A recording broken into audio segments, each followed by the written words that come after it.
All right. I think we're ready to go, Walter, whenever you're awesome. Whenever you're ready. All right. Well, good afternoon, everyone. Before I get started, I want to thank you all for being here. It's heartening to see so many caring, responsible people working together to help chart our church's future. And that's what these meetings are really all about. We have a full agenda today, so I don't want to delay any. I also want to mention that if you haven't had lunch yet or you don't have any food yet, I recommend you grab a snack because we do have a very full agenda. Okay. So first of all, I officially call this meeting to order on December 11th at 1:04 p.m. Please note for the record that Aaron Hottenstein will be our acting parliamentarian for this meeting and will assist with any Robert's Rules of Order points that I'm not familiar with, which really is most of them. All right, so let's turn to Bonnie Hinshaw, who graciously accepted to do our chalice lighting today. Okay, well, one of the common threads found in exploring our history of our congregation from its very beginning up until today is the issue of money, funding the church.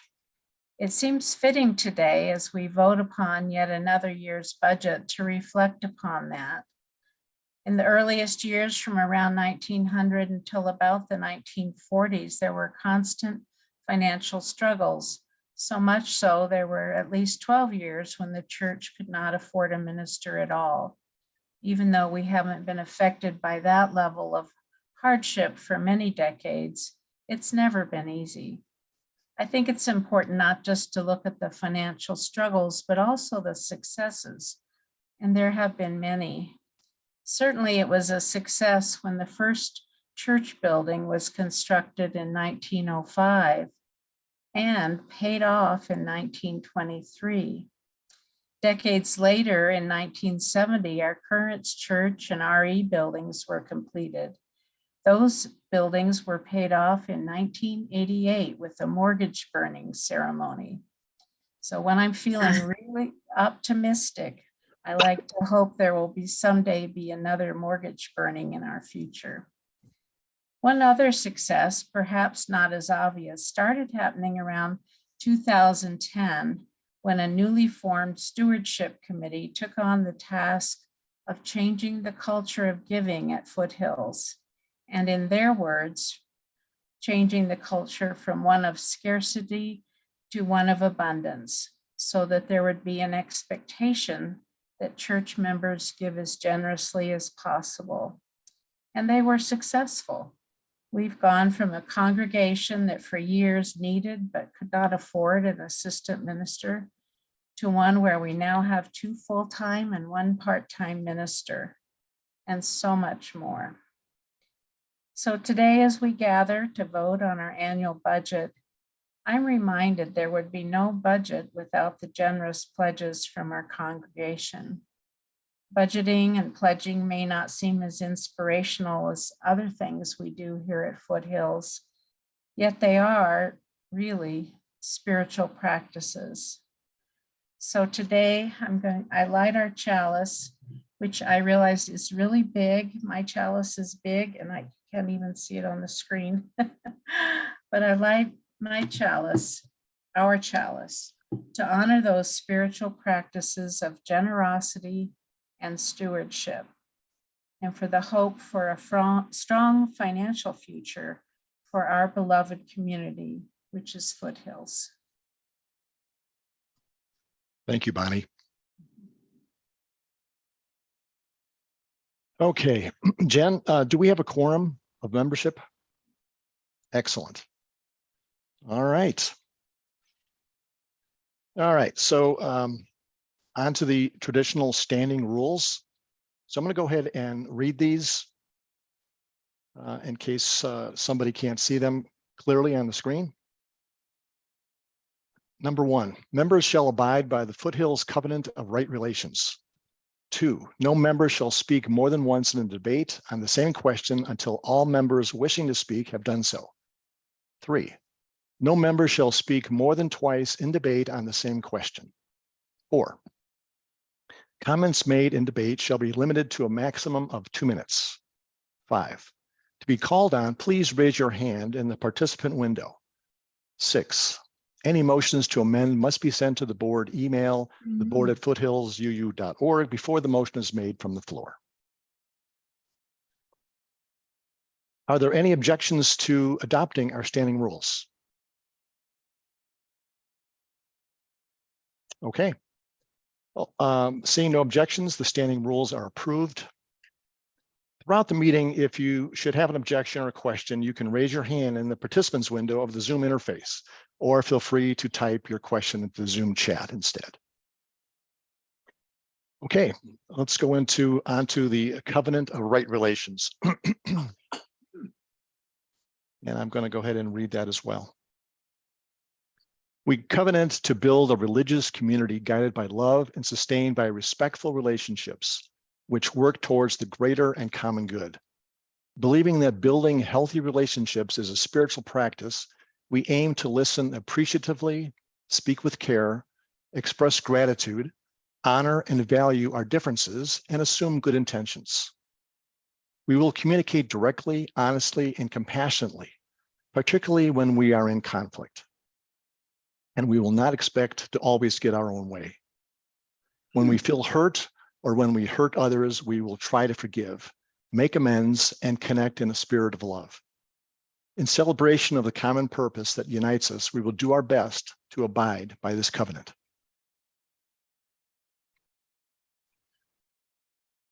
All right. I deeply appreciate being in a community that fosters such conscious relationships and models this level of mutual respect and honest connection. That's one of the things I really love about our group. Okay, let's turn to the meeting's agenda. As seen on the screen and is shared in the meeting packet. As you can see, we've got quite a number here to go through. I'll give you a second to look this over if you haven't already. Are there any objections to adopting our meeting agenda for today?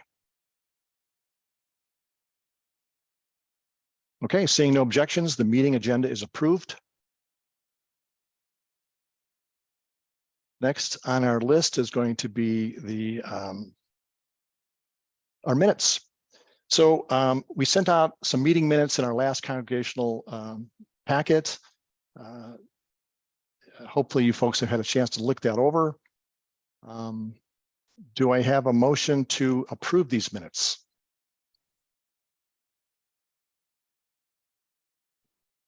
I make a motion. Excellent. And please state your name. Linda Cothera. Thank you. Do we have a second? Second. Awesome. Thank you very much. All right. So notice that we have a poll that is now up.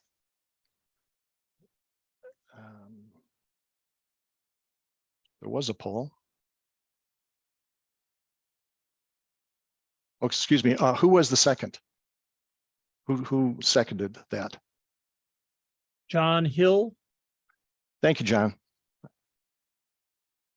Okay, so notice that we have two items for voting. One is for yourself, and if there is a second voting member, how do you vote? So if there is no one there, of course, you do the no additional votes to register, or you have the yes, no, or abstain. Walter, this is Diana Hutchinson. This motion says this is on approving the budget. Oh, wow. So it says minutes vote, but I think we can approve the minutes in the same way that you did the agenda if there are no objections. We can, it's fine. I'll go check on that motion real quick. I mean, that Okay. poll, if you want to work on that. I can make the adjustments. Thanks, Jen.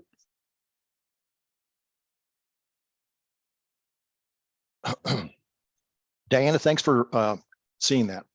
I appreciate it.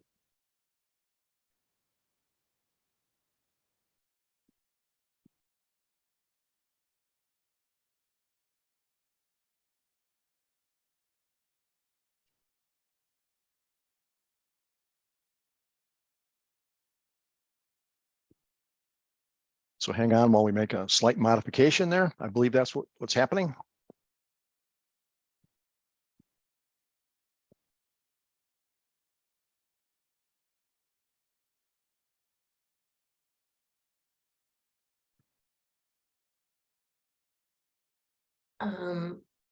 Walter, would you like us to go, Sean and I, to do the remembrance while Jen works out that poll? That's a great idea. That's a great idea. Okay, great. Hold on 1 second.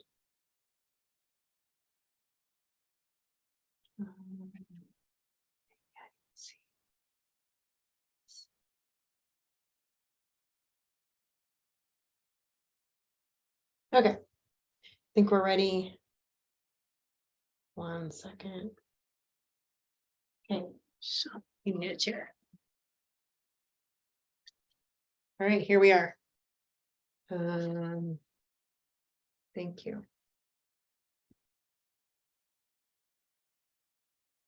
It's our tradition at this time, at this meeting, that we take time to both remember those who have died and those who have, and celebrate those who have been born. So this is this moment. Our congregation is a community of both memory and hope, which means we remember those who have gone before us, their stories, their dreams, their failures. And we hold all of these in our minds as we wrestle with the present and invest in our future. We look to our children and grandchildren and hope for them a better world, that they will pick up the tasks that we know we cannot complete, that they will forgive us our failures. Each year at our annual meeting, we take time to remember and embrace this circle of life at its most tangible, practical form by naming and honoring the people of our congregation who have died in this last year, and naming and celebrating the babies we have welcomed in this past year. As a covenantal religious community, our lives have been enriched and touched by those individuals who have been a part of our community and a part of our lives, these people who no longer walk the way of life with us. In the spirit of appreciation for those lives which we have privilege to share, we take a few moments of recollection and remembrance to honor their lives.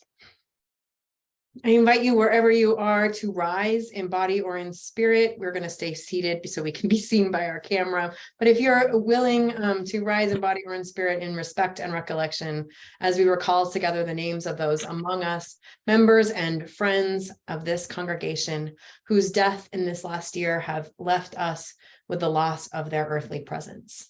Their lives continue to sustain and enrich us with precious memories, the gifts that they brought this community, and the ways their presence shaped our story will live ever on. In the spirit of sacred remembrance, we recall the life of Bob Mollison. In the spirit of sacred remembrance, we recall the life of Helen Oxley. In the spirit of sacred remembrance, we recall the life of Barbara Wade. In the spirit of sacred remembrance, we recall the life of Eleanor Dwight. In the spirit of sacred remembrance, we recall the life of Pat Walsh. In the spirit of sacred remembrance, we recall the life of Clark Atkinson. In the spirit of sacred remembrance, we recall the life of Frances Wilcox. In the spirit of sacred remembrance, we recall the life of Michael Culbertson. In the spirit of sacred remembrance, we recall the life of Dorothy Baker. In the spirit of sacred remembrance, we recall the life of Jean Kennedy. In the spirit of sacred remembrance, we recall the life of Edith Held. In the spirit of sacred remembrance, we recall the life of Lacey Bearden. In the spirit of sacred remembrance, we recall the life of David Woolheiser. In the spirit of sacred remembrance, we recall the life of Doris Bice. In the spirit of sacred remembrance, we recall the life of Laura Spooner. In the spirit of sacred remembrance, we recall the life of George Olson. We also stand in silent respect and remembrance of loved ones who have also died in this past year, family members and cherished friends and colleagues. We mourn their loss and give thanks for their life. Even as we remember the past, we also look to the dawning future with hope and gratitude. We are grateful for every child who was born this year, although in our community we are aware of just one name, who we lift up now as we acknowledge the circle of life. In the spirit of resilient hope, we welcome the life of Kaya Luera. We acknowledge and celebrate all of the births from this past year and the many new beginnings we have discovered and created, even in the midst of such unusual times. New jobs, new schools, new retirements, new homes. We welcome these gifts with hope and openness, knowing that we are always creating together a new community of memory and life. We are grateful to be a community that embraces both the beginnings and endings of life, and even more, the living that exists in the in-between. For all that is our life, we give our thanks and praise. Amen, and blessed be.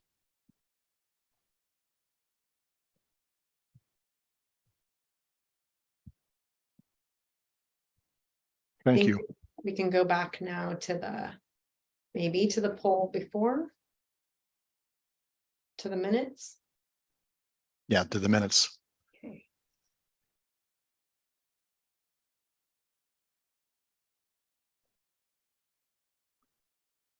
Do we have the poll fixed there, Jen? It is fixed, and yet can we do it later in the meeting is the question, because it would not go below the other polls. Oh, absolutely. That would be great. And it Sure. looks like that Corey was asking where to find in the packet the minutes, and I think they're a link, Corey, if I remember. So, oh look, there's somebody, Aaron just posted them, so you can find the direct link there. Thank you, Aaron. Okay, so Right. then let's go ahead and go. Yeah, We'll move let's skip ahead. We will vote on them today. So let's go ahead and go to the ministry presentation. Gretchen, you're up. Yes. All right. You can go right ahead, Katie. Thanks. So we did send out a pretty thorough report on ministry in the past year. So you can find that at that same link. There's, if you haven't had a chance to look at it, but it's thorough. And so we just want to focus on a few things today for the meeting. Especially one theme that emerged in the summer and then brings us into the fall, which is, if you haven't noticed, we are in what I'm calling a building year. Literally, as in after nearly 15 years of anticipation and working, we broke ground on our new sanctuary addition in June. And metaphorically, as we have been building anew all of our systems and our partnerships for ministry as we emerge from the heart of the global pandemic. The construction continues to have a major impact on our operations, as it has made an already tight space, the reason we were building in the first place, even tighter, and has also diverted, as we would expect, diverted financial, staff, and volunteer resources to a very critical long-term investment for our congregation, but one that does not in the short term result in ministry to the people who are showing up in the congregation right now. So we've talked a lot about liminal and in-between times in the last few years, but this year feels like maybe we're in the most direct experience of that idea, as literally 1 year from now, we will not be where we are this year. This summer, we really started to feel the weight of that transitional time, as many of our teams were not yet seeing sufficient volunteers return. And we were starting to think about we're looking ahead in our finances and predicting a pretty significant shortfall. So recognizing this, we started to reach out to our congregation, to many of you, and expressed a need to show. We said, please show up in partnership and in these teams and renewed ways, and help us rebuild our ministries. And we are so grateful as we moved into the fall that so many of you have showed up. We want to thank you especially for showing up on Sundays. Making Sunday happen requires a team of at least 22 volunteers every Sunday and 8 staff members. That's for both online and in person. Over the last few months, many of you have been showing up to greet and to ush and to make coffee and run the slides and the sound and the cameras, and to host the Zoom service and to support our children and youth. I want to thank you for showing up for our newcomers. We've had more than 540 people show up for the first time this year. 540 people showed up for the first time this year, and you made sure that they had the same great experience that made you feel at home when you first came to Foothills. We want to also thank you for showing up for our returners, the many people who returned for the first time since 2019 or even before, and for helping this community still feel like home. We greeted more than 1,400 people this year in person and online. So thank you for being there. And thank you for learning. Thank you for your sense of humor. Thank you for your creativity, flexibility, and especially in light of the ways that there have been always changing conditions due to our construction. I want to thank especially our choir that showed up anew this fall with the addition of our new music director, Benjamin, who started in August. I know you're all clapping at home. Between 30 to 40 people are showing up every Wednesday night for choir, and every time the choir sings on Sundays, we are all very blessed. And thank you to all who have shown up just as a part of the community on Sunday, shown up in person or online, and increasing numbers over the last few months. And I just have a couple little graphs to help us see that. So this is our worship live, as in this doesn't include like people who view it on demand or watch the podcast or any of that kind of thing. This is showing up during the experience live. So this is from May through November 2022. Now we know that what most makes Sundays work is the presence of the people. That's you. So your commitment on Sunday morning, we know, is something that you choose to make, and we are grateful that over this year you've continued to make their presence a priority in increasing numbers, so that we can regularly see. Let me just note the y-axis over there. So it starts at the bottom line is 100. That next is, you see going up is 2, 3, 4. So that in the last couple months, we've started to hover in the 300 range in our live worship attendance on Sundays. This, as you can compare to, this is last year at the exact same time frame. Now note the y-axis again.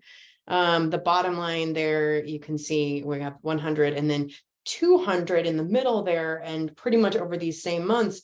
Last year at this time, we were hovering at 200. So just go back one more time, Katie, to the prior one. So you can see we're starting to veer in the 300s, and then last year we were more in the 200. So that's really good news, and that's because of you. So thank you. It's been great to be back together and to continue our online services in the meantime. At the same time, beyond Sundays, people have been continuing to engage in and lead ministries outside of Sundays with continued and increasing impact over this year. This is a picture of the Buckhorn retreat that we saw this return over Labor Day. We had over 100 in attendance. We also had 2 day camps for children and youth over this year, and our Grand Canyon retreat was also a big success. All of these have wonderful opportunities for multi-generational, impactful community connection, especially in over some small group settings. I also want to note, just in small groups, over 460 people this year participated in a small group. either for social or spiritual deepening and connection. And all of these were led by wonderful and consistent leaders. Many of you, thank you to each of you who shepherded a group and for all the care and attention that this has entailed. Beyond groups, we also want to thank especially our caring team that has been above and beyond over this year. Our caring listeners, those who offer or create and distribute our caring kits, are those of you who make meals, who coordinate the meals. Our new team this year was our memorial team. They helped to host, we held 14 memorials this year, and many included beautiful displays of mementos of people's lives. As you can see here, this was from Bob's service earlier this fall. And then alongside all this work, we've continued incredible work in racial justice, climate justice, immigration justice, housing, food, global peace and justice, and with service teams and for our food bank and our faith family hospitality and Habitat for Humanity. We also started 2 new teams this year for reproductive justice and LGBTQ outreach, including we sponsored a booth at Pride this year. You can see that here in the picture.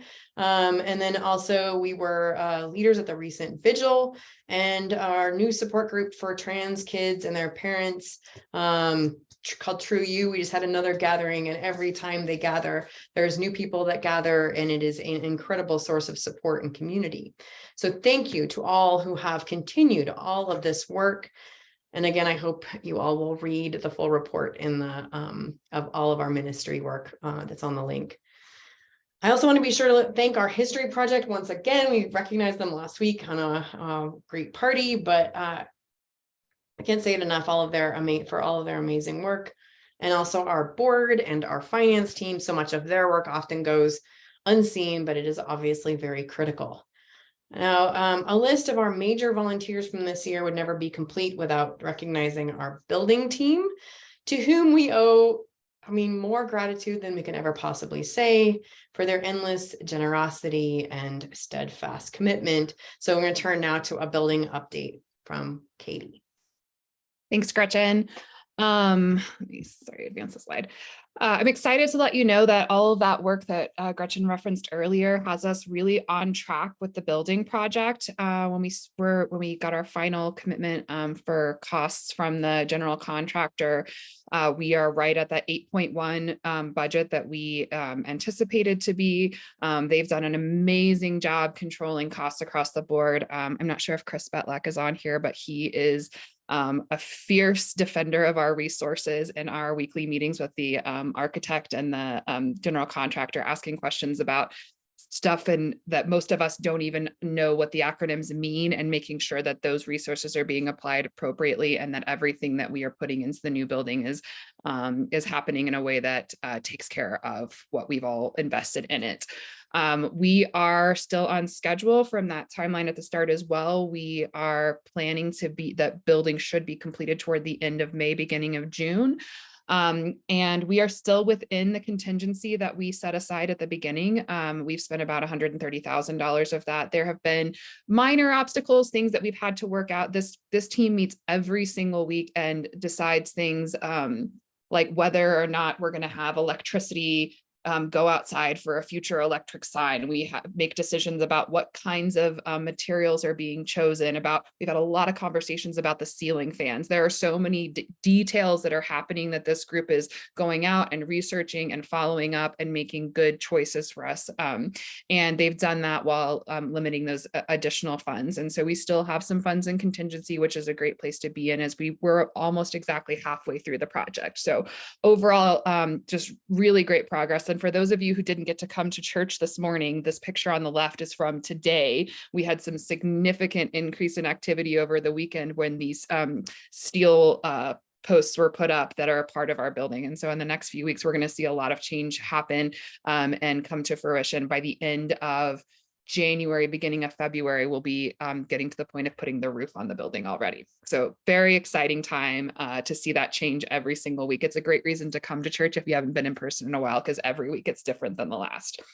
And like Gretchen said, it would just be remiss not to mention each of these people by name because they spend hours every single week in service of this investment. So Chris Betlak, Margaret Cottam, Jerry Hanley, and Peg McMorris are the members of our building expansion team who are holding that responsibility for the entire congregation. Additionally, we have a small group of congregants who are working on choosing design finishes. They've come together and thought about how we can reflect local nature in the Poudre River in our design choices, and are selecting flooring pieces. They talked about what kinds of bathroom fixtures we'll have, just all sorts of minute details, again, that will come together. And that team is made of Heidi Schaub, Connie Coulson, Megan Malsby, and John Bryant. So thanks to all of you who are involved in these day-to-day decisions that we'll all get to enjoy very soon down the road.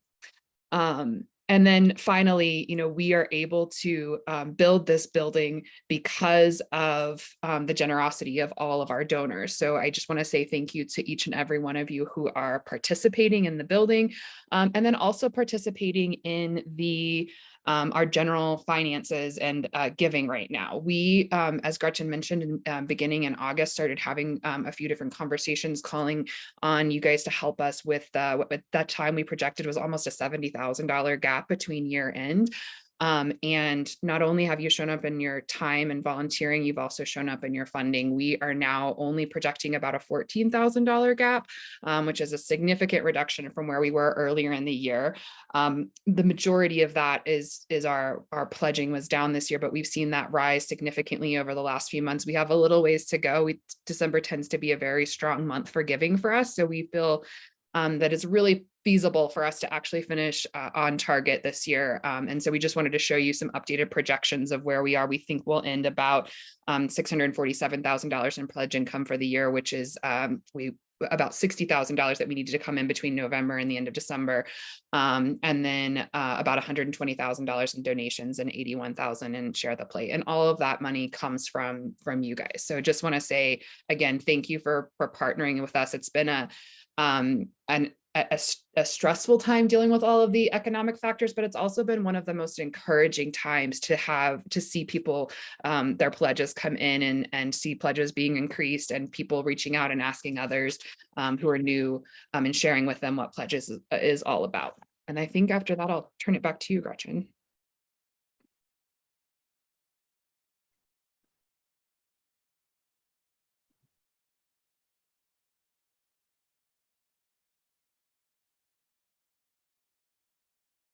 All right. Thanks.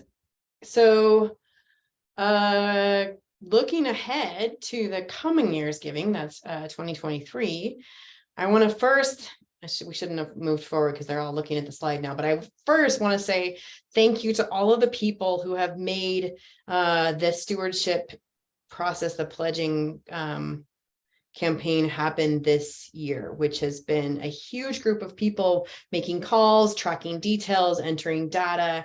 I want to say a big thank you to Sue Sullivan, Tom Insco, Patty Nash, Scott Borden, Andrea Delore, Cheryl Hazlitt, Aaron Hottenstein, John Hill, Diana Hutchinson, I'm not done yet, Linda Cathera, Kay Williams, Jerry Hanley, Mary Cleakin, Sue Bloomfield, Sue Ferguson, Ed Meek, Kirsten Hartman, Peg McMorris, Tom Rhodes, TC Rhodes, and Jane Everham. If I forgot you and you helped, I'm thanking you now, and along with our whole staff team who have been involved every step of the way. It really does take that number of people to pull together all of this work. And then, of course, in the end, I want to say thank you to all of you who have pledged and your financial support for the coming year. From all of the work we've done so far, we're very excited to share that we currently have 338 confirmed pledges that total $716,000. That's confirmed. We have 38 households that, from what we can tell from their information, we think they are likely to still pledge, that we project based on their current, like what they do give on a regular basis. We think it would be about $29,000 more. So the projected total then we have is 376 pledgers at a total of $745,000 or so. That is really amazing. in that it represents 59 new pledgers this year. Some of those did return after taking a break last year, or maybe even 2020 and 2021. So they're not, some of them are returning pledgers, but a good number of them, the large majority of them are brand new this year pledgers. So that was great. And it's wonderful to see the way people are expressing their commitment in new ways.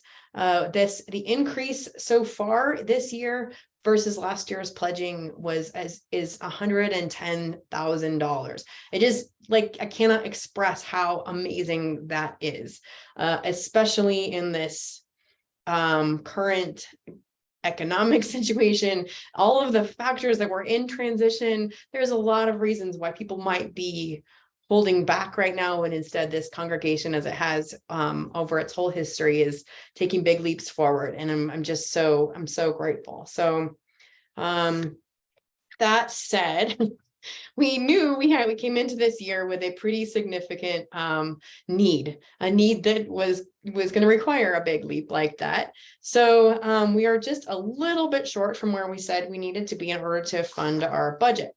So at $745,000 of pledges, we are short about $65,000 from what we have budgeted. Now, here's the strategy. The good news again is we have a strategy. This is very much, we can do this.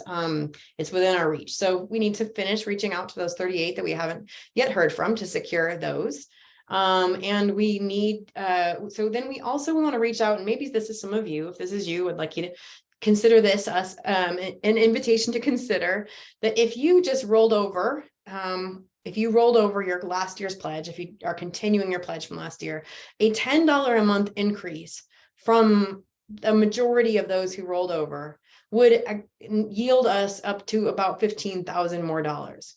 So just that 10 extra dollars per month really does make a big difference. And I think sometimes it's hard to see that because it's just our own increase. It feels like maybe that won't make that big of a difference, but it really will when we're getting to this state. So those of you who are able to, we really appreciate you considering that. And we will be reaching out to ask if there's anyone else out there that is able to do that.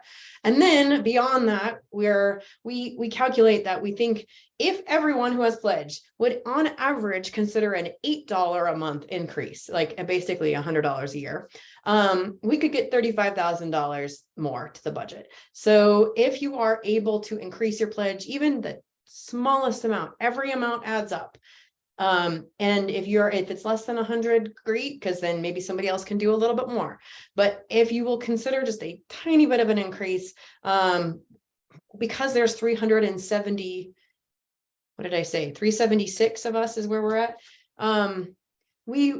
It doesn't take much from each of us. So yes, we would like to hear, what we would like to do is if you can email Katie. Yeah, What do you that's think great. about that, Katie? With any increases, we will adjust your pledge for you. And we appreciate you considering that. And we know you have already been very, very generous. So if you're not able to, we completely respect that. And we will continue to, because also we will be inviting new members in 2023 to pledge as they join. So we think on a pretty conservative basis, we could imagine about $30,000 more. So you add all those up here, there, that we can reach our 65,000 from those various places. It's like I said, it's within reach. And won't take too much more. And I just can't, I'm astounded at the amount of generosity represented in this year's pledge drive. Thank you. I think I'm going back to Katie. Yeah, so I just wanted to remind everyone of what our budget process looks like. We really, as Gretchen mentioned, we tried to put the lion's share of the information for this meeting in the packet ahead of time. And so we hope that most of you have spent time reading it. And if you haven't, that you'll go back and know that we are available for questions. But just as a reminder, toward the end of the year, September, October, Gretchen and I start working together to review our prior year expenses and income, and we'll work with different teams of people to identify what we think the needs are for the upcoming year to maintain or grow ministry as is aligned with our vision. And then we tend to finalize that. You'll notice that, we started talking about the budget sort of broadly at that point because we had some questions and concerns and brought you all into it.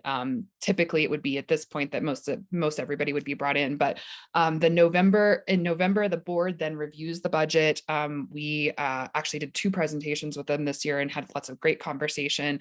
And then they affirm it. The board doesn't have the power to approve the vote. The only folks who have that are the members. So then in December, we have our congregational vote, which will happen today.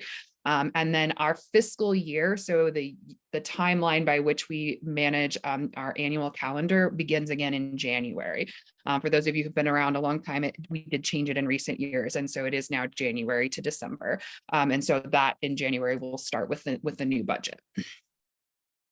At Foothills, we follow policy governance, which means that for us, budgeting is a management of the means to accomplishing our ends, and our ends are our vision. If you haven't spent any time at foothillsuu.org/vision, which there's a link on this page, I would definitely encourage you to check it out. And we are oriented towards those 7 vision statements that are there, and that each year the board evaluates a plan from the ministry about how we're achieving those. And then the budget is the way in which we enable resources to achieve that vision. In this particular year, that's been a challenging piece of work because our vision, which is tied to the growth that we're seeing and the impact that we're having in Northern Colorado, has been met with some interesting and challenging economic factors. And so I loved Bonnie's words at the beginning of this meeting, and it's a time when it calls us to be both fiscally responsible and also to keep that vision in mind and make the right choices to keep us on track for staying true to that vision. And then I want to remind everybody, I think some of you have seen a version of this in the past, but that the majority of our funding comes from you guys. It comes from the members. It comes from the people who walk in our door every single day. So the blue part of this graph here is funding that comes in as donations, as share the plate, and as pledges. It is a massive portion of what we do. It's about 80% of our total income that comes in. We do have a small amount of income that comes from our fiscal sponsorship. Sometimes there's a little bit of reserve or endowment offset. Sometimes there are grants or other small things that contribute to that. But by and large, it comes from the church. And then by and large, what we pay for is staff to run those programs. So on the right side of the page, you'll see that's our expenses. And again, the blue is what it costs to for personnel costs for between salaries and benefits that are part of those salaries and our program providers that support us. So there, you can just see it comes from us and it goes to us to be able to produce the ministry that we are able. When we reduce what that is, it means that we're reducing the ministries that we're able to provide. And then in your packet, I think it's on the second page, there's a pretty detailed overview of our budget year over year. You can see where we expect to end this year in the projections, and you can see what we budgeted last year. We were definitely impacted by inflation this year. There was some offset in expenses. We spent less in staff than we expected to due to some turnover in the summer, but that ended up being a little bit of a saving grace for us because the costs of supplies and goods did increase throughout the year. So you can take a look at those details. Feel free to reach out to me if you have any questions. As we went into this year, we looked at the areas that we needed to increase. We wanted to make sure that we had given enough in those areas of supplies to be able to maintain what things are costing to date. So that's a little bit of an increase that you see. And then also primarily the increase in our personnel costs are because we added a full-time music director. We haven't had a full-time music director for over 5 years. I think we've never had a full-time music director, but we have been pretty reduced in hours for the past 5 years for that position. And the third place that we're seeing increase in cost is in the building expenses. This was to budget for the additional space that we have. We have a different kind of energy that's being utilized in the building than previously. And so we are projecting those costs, but that they will increase as part of our larger building. And then on the right, you can see a breakdown not by category, but by what kinds of programs each of these pieces of the budget support. So, our Sunday morning worship is a large percentage of what we do. And then our adult ministries and justice work is another large factor of that. And then each of those smaller sections of the pie, pastoral care, music, administration, and then our youth and families. I think this goes back to you, Gretchen. It does. I just, as you're switching my spotlight, I want to give a thank you to those who participated in our budget presentation last week. The small group folks, we really appreciated the feedback, and it helped us make sure that we were presenting the necessary information and get clear on each of the pieces. So thank you. And to all of you are always welcome each year to come to our budget presentation. It's always a very fun time. Corey, let me come back to you on that. I'm going to talk about staffing, and then I'll come back to and talk about the reserve fund status. I'm going to let Katie do that one.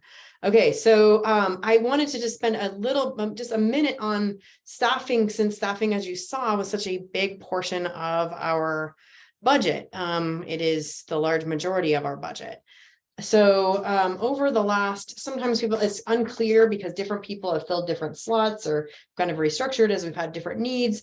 Just kind of how many staff do we have over the years, and how has that shifted? So since 2017, we've basically been between 8 and 10 FTEs back and forth.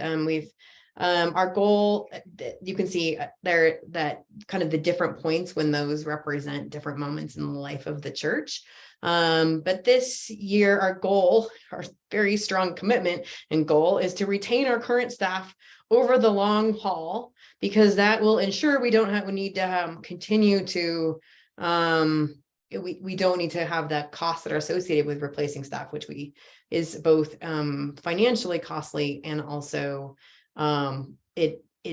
there's a burden of learning and relearning and forgetting and beginning again. So we're very excited and grateful for our current staff, and we acknowledge that part of what we need to do is to continue to get on track with our cost of living increases to ensure that we can retain our staff. In that, if you saw the budget, the full presentation, that cost of living has gone up in the area by 14% over the last 2 years.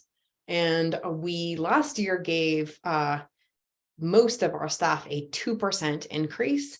We did not give an increase to Sean and Katie and I last year. And this year we're going to give Sean and Katie a 2% increase in January, because they didn't get one at all last year. And the rest of the staff will get a 2% increase at mid-year. This is not great. And it is not, it represents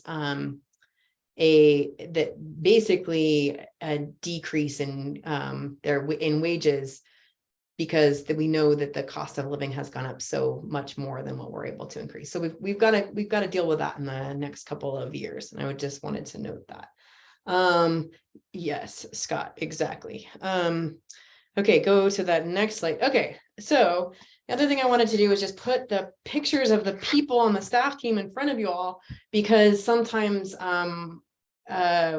people are not sure who all the folks are. You can always find this on our website, but for the coming year, we're proposing 10.33 FTEs, that full-time equivalent. All of the above this is our staff. There's just one person that's not pictured, and that's Amber Lamb, who helps us on Sundays with pre-K support. So you'll see there that most folks on our team are now full-time, which was a matter of kind of readjusting and combining positions. We have 4 part-time folks. That's Elaine, Jenna, Holly, and Vanessa, but most everyone on our team now is full-time, which we are very grateful for. In addition to these folks, we also contract with Gail Silver's company for custodial. She'll continue with us doing that. And then we have 2 pianists who we contract with, Julie Koenig and Dr. Shin Chuan Lee, both as far as we are aware and as we hope will continue with us in the coming year, as will Kara Shobe and as our children's music coordinator, and Tanner Linden will continue to consult with us for tech support on Sundays. But if you wonder who our staff team is, you are looking at them. And I think with that said, before we get to this question, Katie, do you want to just answer where we're at on the reserves? I'm sorry, I can't see because I'm running the slides. I can't Oh see yeah, the I think the question is, can you talk about the reserve fund status? Can you just say kind of where we're at and what we anticipate at this point? Yes. So we started this fiscal year with $115,000 in reserves. That's not the endowment. That's our required operating reserves that we keep in our bank account. Sorry. Oh gosh. And if we are able to end the year on track as planned, that will stay the same. So what will happen, we have to fund so that's the importance of the date timeline for the fiscal year is, if we end the year with an overspend, that will come from reserves. So right now we're projecting a $14,000 loss that would take our reserves down to 101. We did do some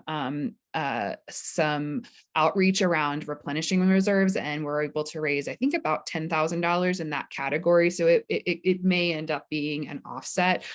We do still have, we want to see our reserves grow over the next few years to represent that 3 months of operating expenses, that sort of best practices of what we should have in reserves. We're not quite there right now, but we are grateful to have the reserves we do that allow us to be a little bit more flexible. And, we talk about those as being sort of rainy day funds and, a global pandemic plus the effects of on our building and the way that our programming has changed. These are the kinds of times where you would expect to see that we might need to use a little bit of reserves to be able to do that good work of maintaining our fiscal responsibility, but also managing for that vision. Is there more that you want to say about that, Gretchen? Sounds good. And then if you have we'll have a moment of questions on the overall presentation here in just a second, so we can come back to this. All right, so you may be wondering in this whole budget presentation, where's the mortgage? Or at least you might be wondering that if you haven't had a chance to look at the budget proposal. So we have not included the construction loan repayment in this budget because our executive staff team and the Board of Trustees are proposing a plan to address our construction loan that would not require any payments to the mortgage in 2023. So we would like to present this as a separate conversation and vote on the agenda and deal with our funding for building expansion as its own thing and move now to a vote for the budget. And the way I believe this works is we will vote and then, there'll be a motion, and then after that motion, then we can talk and you can ask questions, if I understand this correctly. So. Okay, excellent. All right, so first of all, this vote comes from the board, which is a committee, so there was no second necessary, and Andrea is going to do the motion. Thanks, Walter. This is Andrea Delaurie, and I move to approve the budget as affirmed by the Board of Trustees. Second. Okay. Second. All right. Thank you. So being as we have a motion to approve the fiscal year 2023 budget before the congregation, are there any discussions to this motion?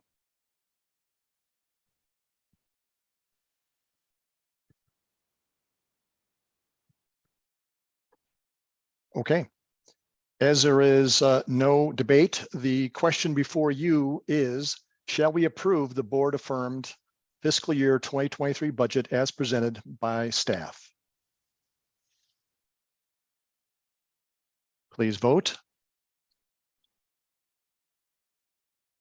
And just remember, if you have more than 2 people represented by your screen, you can cast additional votes in the chat.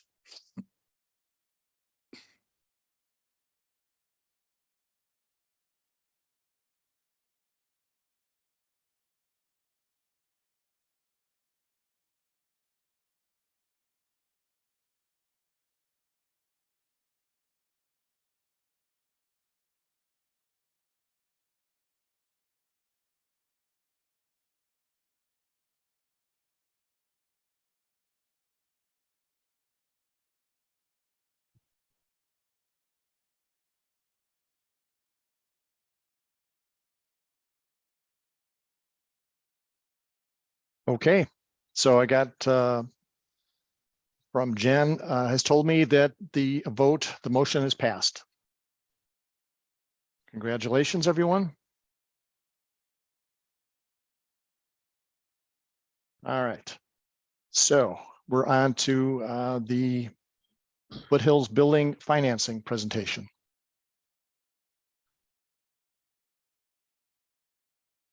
So when we were at that point of the timeline that I was talking about in September, October, I had one of those moments where like my toes were tingling, my head started itching. The numbers around the financing plan that we had worked on, given the impacts of this year's inflation and rise in interest rates, really significantly shifted the projections of what that would cost. And so I took it to Gretchen as soon as I was, working on all this. And I have to just commend, her leadership. And we've worked really hard with a team of people to figure out what really is the best thing that will best serve the church in this moment, and to come up with, as opposed to staying the course with the plan we had, to try to intercept it and come up with a plan that would better protect our resources and utilize them in a way that is the way that we want them to go toward the work we do.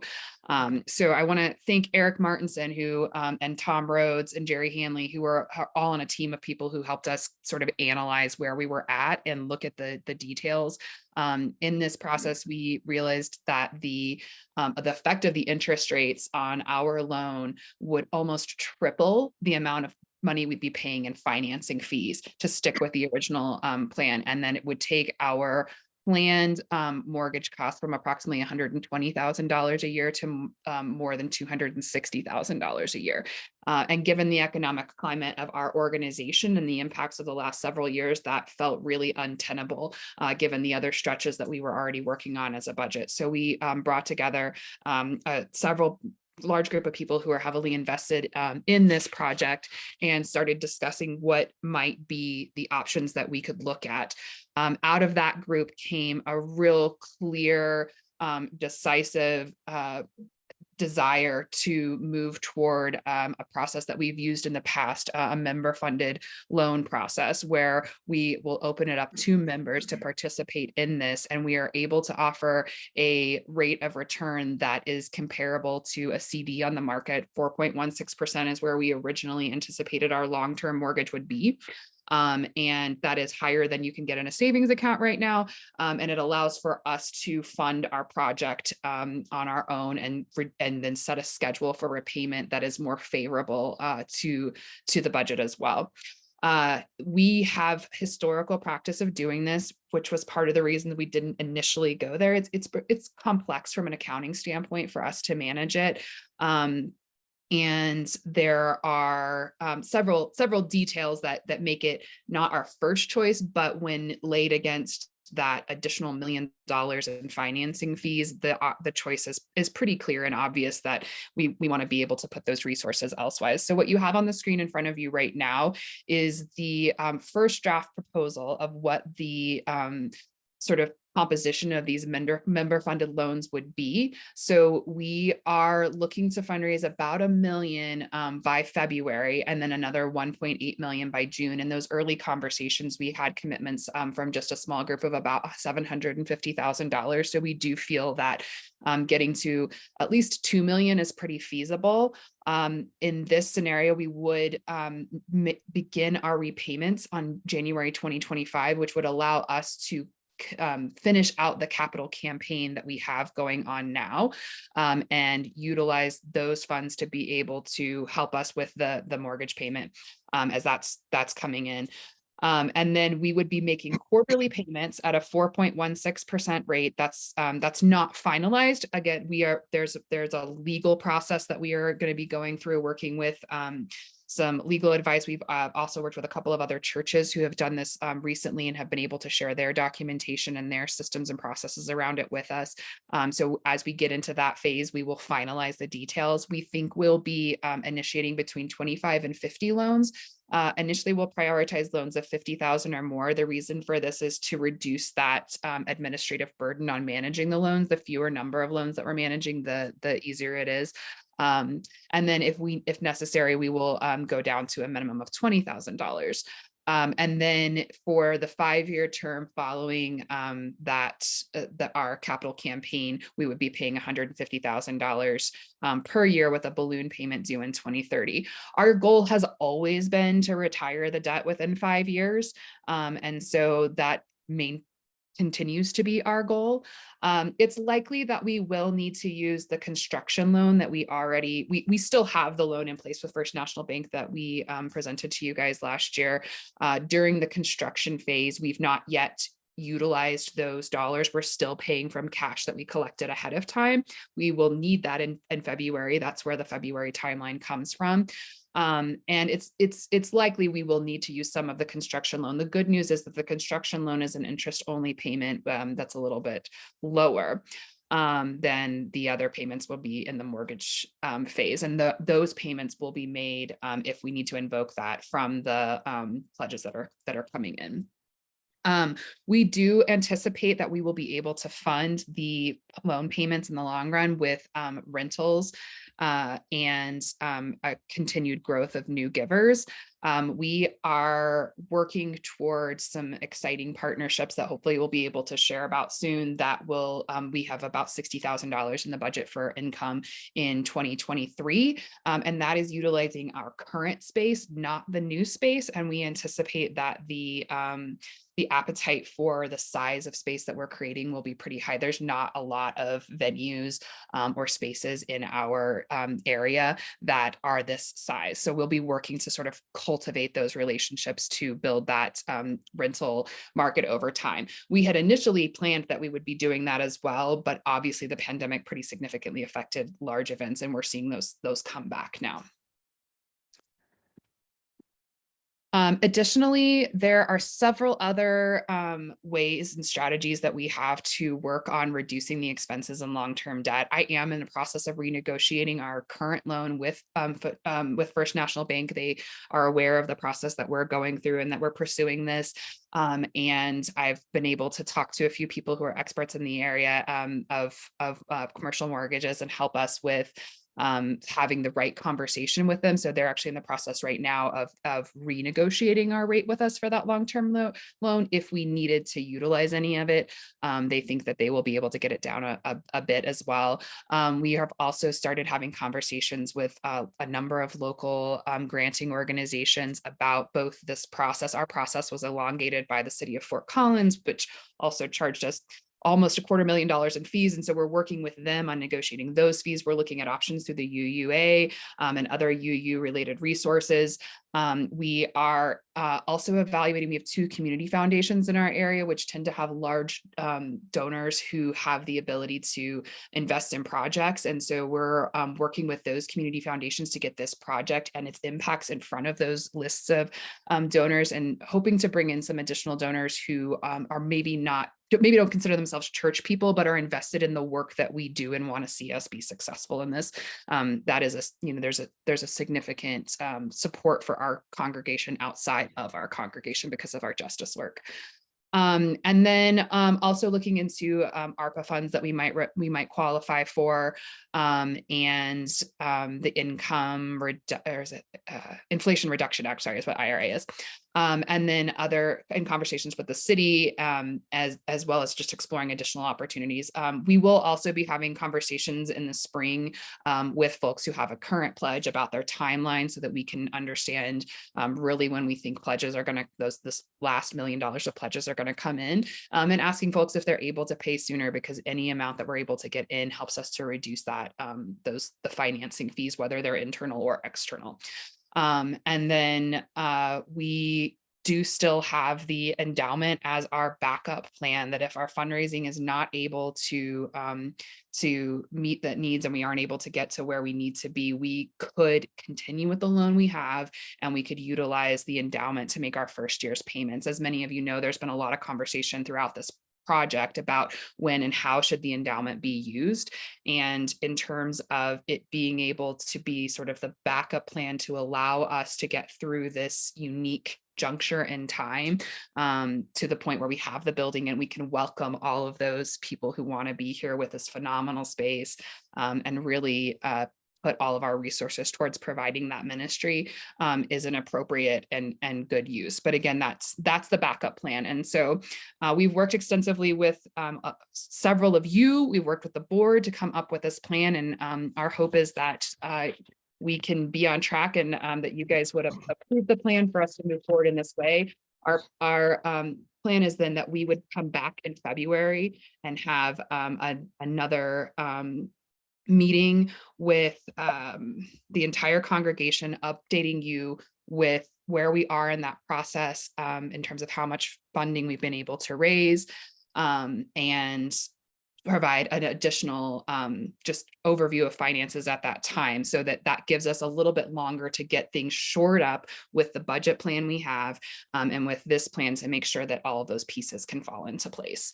I think that's the bottom line, is that it's, the mortgage is not in the budget itself for this reason. And we will, I think, now move to just to make a motion on approving this, and then also open it up for discussion as well. Katie, just a couple things I can quickly respond to. John Bryant, I think that's you, is asking about, is there a packet that can be sent out and circulated? So part of what we recognize is that so much is in flux right now. We're trying to pull everything together. And so what we're proposing, and I just want to underscore this, is that we come back to the congregation in February with a full update. And between now and then, all of these details can be worked out. We just couldn't work them out in time to say, okay, officially, this is exactly what that we have the draft proposal, but we need to run it by legal. So as soon as that is figured out, we should be able to send out a packet. And I think you're right. We will advertise the loans that are going to be available. It'll be clear what the terms are. And that is just probably like at the beginning of the year is my guess, right in early January. And then Corey, the current endowment is about $260,000 is my sense. Yeah. Things, and it hasn't done well. It has been losing money this year. And then Regan is asking how much money is outstanding in pledges. We have about, I think about $1 million.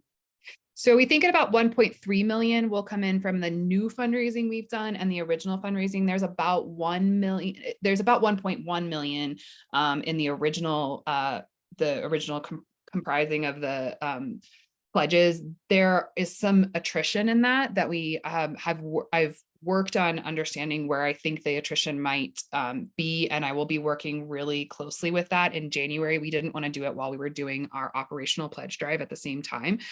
So our projection is that about 1.3 million, given we've raised about $250,000 in this current campaign, and from the prior campaign together will come back in. Okay, great. I think that then we can move to the motion, and then we can have any further discussion. Okay, thank you. All right, so Diana Hutchinson is going to put forth the motion, which is coming from the board, so it does not require a second. Diana? Yes, so this is Diana Hutchinson, and I move that we as a congregation endorse the board approved plan to pursue member funded loans to replace bank funded financing. Thank you.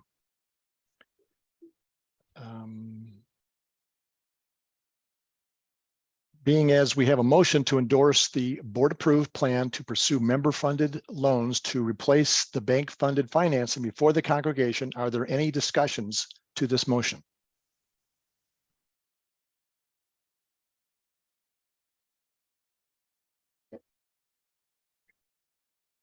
Okay. As there is no additional, or there is no debate, the question before you is, shall we endorse the board approved plan to pursue member funded loans to replace the bank funded financing?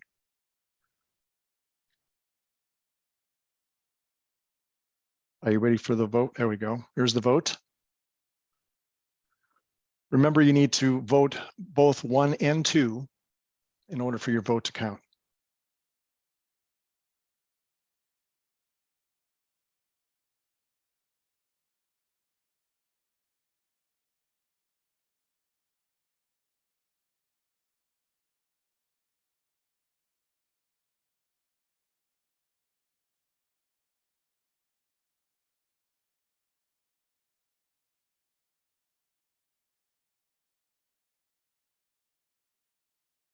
Maybe we should have Jeopardy music while the voting's going on. Next time, Walter, figured out by May.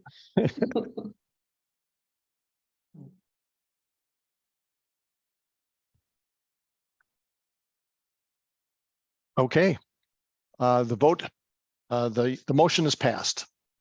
Congratulations. All right. Thank you. All right, so we also need to, before we complete what we're doing here, we have one more vote. We bypassed the meeting minutes, so I really want to try to get that completed. We already have a motion in place.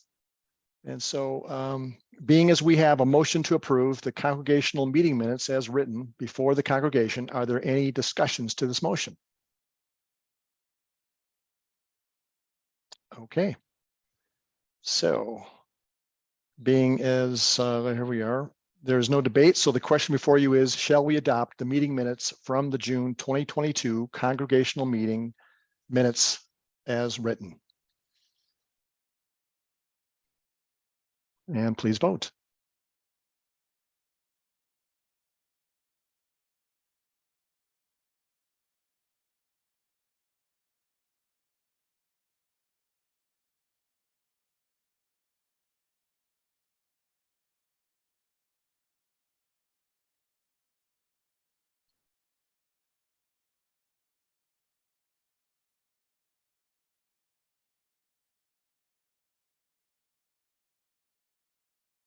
Okay. Passed. Very good. Motion passed. All right. So thank you very much, everybody. I know this is a lot on our plates all at one time. On behalf of the entire Board of Trustees, I want to thank you all for taking part in today's meeting. We are very excited about moving forward, getting the building finished, and enjoying our new expansion. And of course, please mark your calendar that we'll give you the dates as soon as we know it of when the next congregational meeting will be in February. And with that, the meeting is adjourned.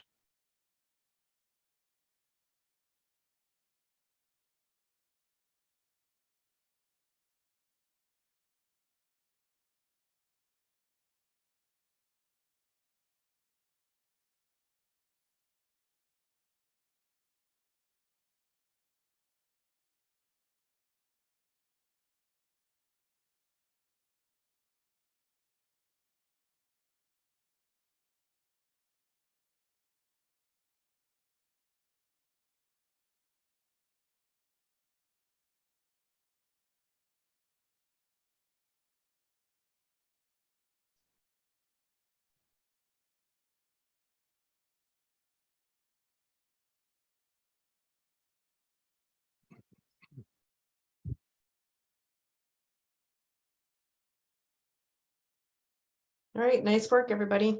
Yeah, that was great. Okay. See ya. All right, let's get to work. Mhm. Bye. Exactly.